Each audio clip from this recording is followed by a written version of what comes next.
everyone.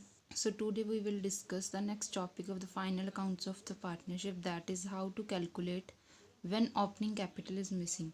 As usually that interest on capital is always calculated on the opening capital. Uh, when opening capital is missing, how to calculate it? Then there is a format like this. Closing capital, सबसे पहले हमें closing capital दी होगी question में, और हमें कुछ साथ में ही कुछ ना कुछ क्लूज़ दिए होंगे, इंफॉर्मेशन दी होगी. उस इंफॉर्मेशन में हो सकता है ड्राइंग्स हो, इंटरेस्ट ऑन ड्राइंग्स हो, प्रॉफिट्स हो, या एडिशनल कैपिटल इंट्रोड्यूस्ड हो. सो अगर हमें क्वेश्चन में क्लोजिंग कैपिटल दी हुई है और हमें ओपनिंग कैपिटल तक पहुंचना है, closing capital that is on 31st March and opening capital that is on 1st April.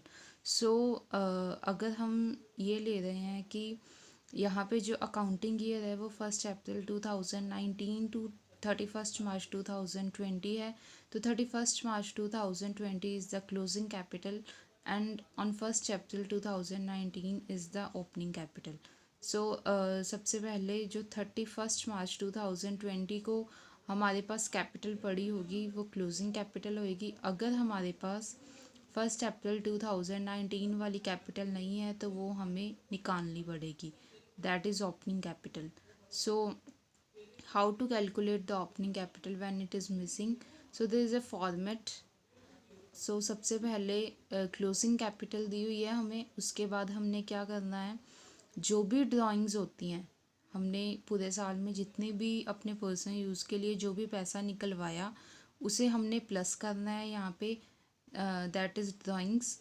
And उस ड्राइंग्स के ऊपर अगर कोई भी इंटरेस्ट लग रहा है तो वो भी हमें ऐड करना है. अगर कोई भी लॉसेस हो रहे हैं, losses if any, that is debited to the capital account, वो भी हमें यहाँ पे ऐड करना है.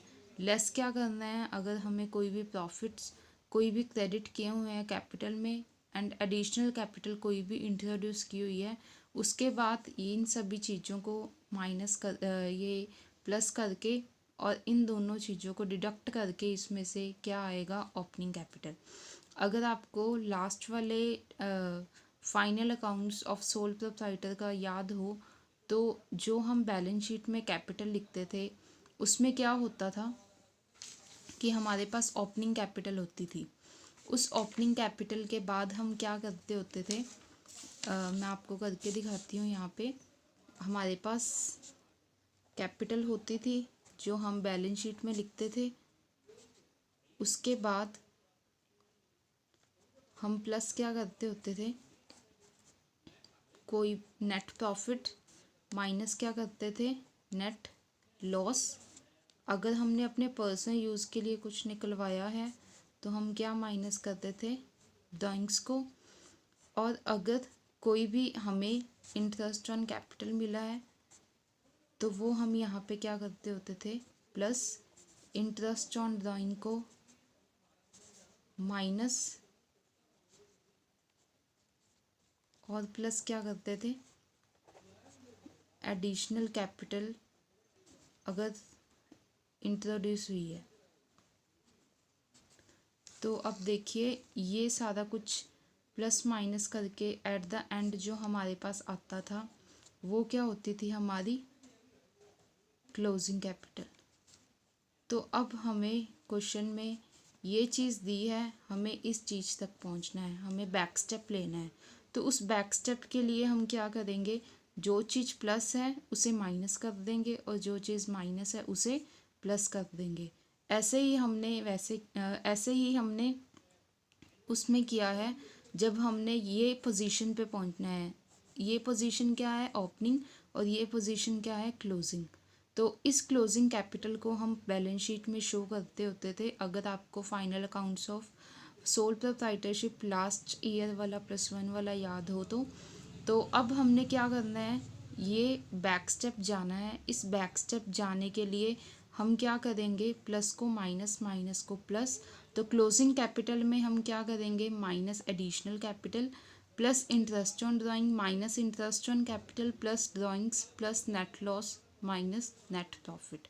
तो हमें ऐसे ही इस फॉर्मेट को यूज़ करना है। इस फॉर्मेट को अगर देखें तो क्लोजिंग कैपिटल में हमने क्या किया, ड्राइंग्स ऐड की, इंटरेस्ट ऑन ड्राइंग्स ऐड की, लॉसेस ऐड किए, प्रॉफिट्स माइनस किए और एडिशनल कैपिटल इंट्रोड्यूस की जो उसे भी माइनस किया। तो हमारे पास ये क्या आ गया, ओपनिंग कैपिटल। अब जो ये ओपनिंग कैपिटल आएगी, इस ओपनिंग कैपिटल के ऊपर ही आपने हमेशा क्या कैलकुलेट करना है, इंटरेस्ट ऑन कैपिटल। ये हमेशा याद रखना है कि हमेशा जो कैपिटल के ऊपर जो इंटरेस्ट लगता है वो ओपनिंग कैपिटल के ऊपर ही लगता है as usually, that interest on capital is always calculated on the opening capital. So हमारा जो नेक्स्ट टॉपिक है वो क्या है, इंटरेस्ट ऑन पार्टनर्स लोन, उसकी अकाउंटिंग ट्रीटमेंट कि if a firm is taking a loan from the partner, then what is the accounting treatment of that loan. So यहाँ पे अगर कोई भी पार्टनर से लोन ले रही है फर्म, अगर सपोज यहाँ पे एक्स और वाई पार्टनर है, एक्स से एक फर्म क्या ले रही है, 50,000 का लोन ले रही है, तो ये फर्म के लिए क्या होगी, एक्स के रिगार्डिंग लाइबिलिटी होगी। तो सबसे पहले अकाउंटिंग ट्रीटमेंट फर्म के पॉइंट ऑफ व्यू से हम करेंगे। तो फर्म के पॉइंट ऑफ व्यू से हम क्या करेंगे, व्हेन लोन इज़ टेकन, जब फर्म ने लोन लिया, then what comes in cash account और bank account and giver partners, partner का नेम आएगा। अगर एक्स दे रहा है तो यहाँ पे क्या आ जाएगा, x loan. Then second entry is when interest is due on loan. अब इंटरेस्ट जो है at the end of the year due किया जाएगा, तो ड्यू किया जाएगा तो इंटरेस्ट एक फर्म के लिए क्या है, एक्सपेंस है, तो हमने इसे क्या किया, डेबिट किया। अब ये एक्सपेंस किसके पीछे हो रहा है, इस पार्टनर ने के लोन की वजह से। तो लोन क्या है, हमारी लाइबिलिटी है, तो लाइबिलिटी का बैलेंस क्या होता है, credit. Then at the end of the year, when all the expenses and incomes are transferred to the profit and loss account, तो हम at the end of year हमेशा profit and loss account बनाएंगे। तो profit and loss account में हमने इस interest को क्या करना है, ट्रांसफ़र करना है। तो हम यहाँ पे एंट्री क्या करेंगे, profit and loss account debit to interest on partner loan.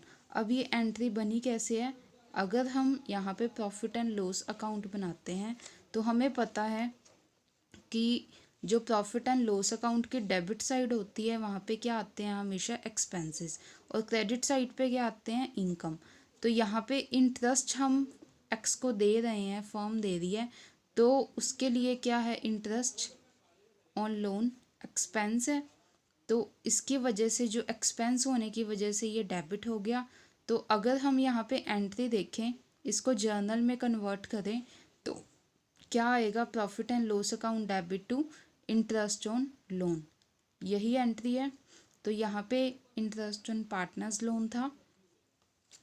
तो जो हमारा नेक्स्ट टॉपिक है वो हम अगली वीडियो में करेंगे। So thank you for watching and please subscribe, share and watch this video. Thank you.